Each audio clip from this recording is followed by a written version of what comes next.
Everything about the Mishkan is, of course, iconic, and there's nothing more iconic than the clothing which the Kohanim wore, and certainly the clothing and the attire, the wardrobe of the Kohen Gadol, contains many important messages. And the Kohen Gadol wore two different articles, each of which, or two different elements of his clothing, each of which carried the names of the Jewish people engraved on stones. But they were very different.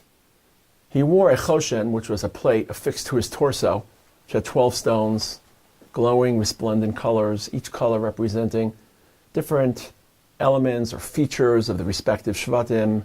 Their positioning was evocative of their roles in Jewish history, their achievements, in some cases, according to some Midrashim, their failures. And the 12 Shvatim were represented by those 12 stones carried on the Kohen's chest.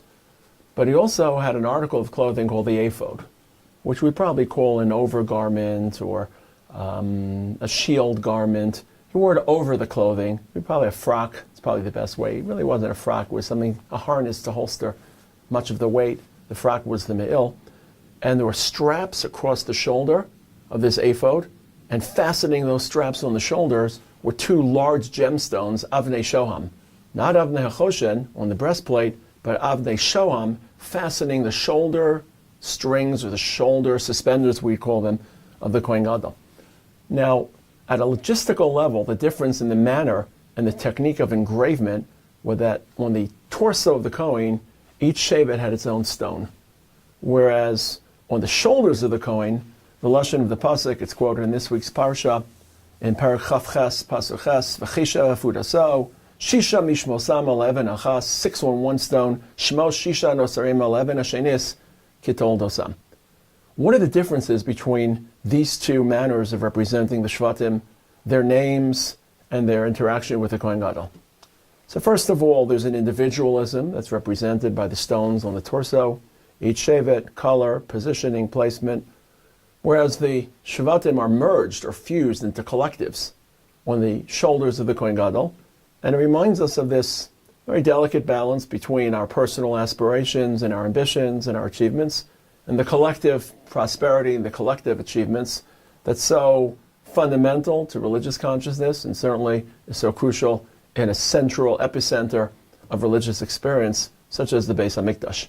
But there's another difference, because the Kohen keeps these stones on his torso, of course, right near his heart.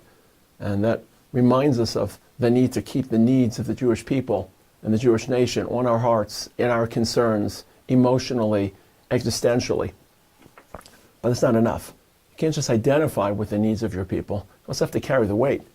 And placing the stones and the names literally on your shoulders recognizes or symbolizes that we don't just concern ourselves at an attitudinal level with the needs of our people, but we drag and carry the heavy weight. I remember Rav Lichtenstein once defined religion, not national commitment, but religion. I was just having a conversation with this last night with someone, a teenager who was struggling with religious identity. He wanted to know whether it ever gets easy and whether the weight ever disappears. And I said, not really. I think you become ennobled by the prospect of carrying that weight. Rav Lichtenstein would tell us that religion is defined as the shoulders strong enough to carry the weight of religion without being crushed by it.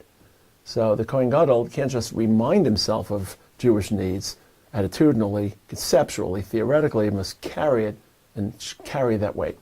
The third difference is that when the Shvatim were inscribed on the shoulders, they were listed in the order they were born, and their names were written in the manner that the names appeared at birth. So for example, Rashi quotes that Binyamin was written without a yud on the ephod because when he was named, he didn't have that extra yud. And the Torah stresses that the names of the Shvatim on the shoulders are kitol dosam, the way they were born. And that reminds us of a dual perspective upon Jews. On the one hand, we have to regard, appreciate their accomplishments in life, and each stone on the torso was colored and was tinted to represent the future, the careers, the accomplishments of the various Shvatim. But there's something very basic, Kitol Dosam, about being born Jewish, being affiliated with our people, regardless of how big a tzaddik you are, how big a Rashi you are, your accomplishments, your failures. Kitol Dosam, just accepting a large, encompassing, inclusive view of Jewish people in Judaism, literally Ketol Dosam, and the Kohen Gadol has to serve both of those roles. On the one hand, he mediates very, very dark moments for people when they've failed, when they feel shattered, they feel fallen. He has to know how to help them recover and aim towards spiritual rehabilitation and spiritual achievement.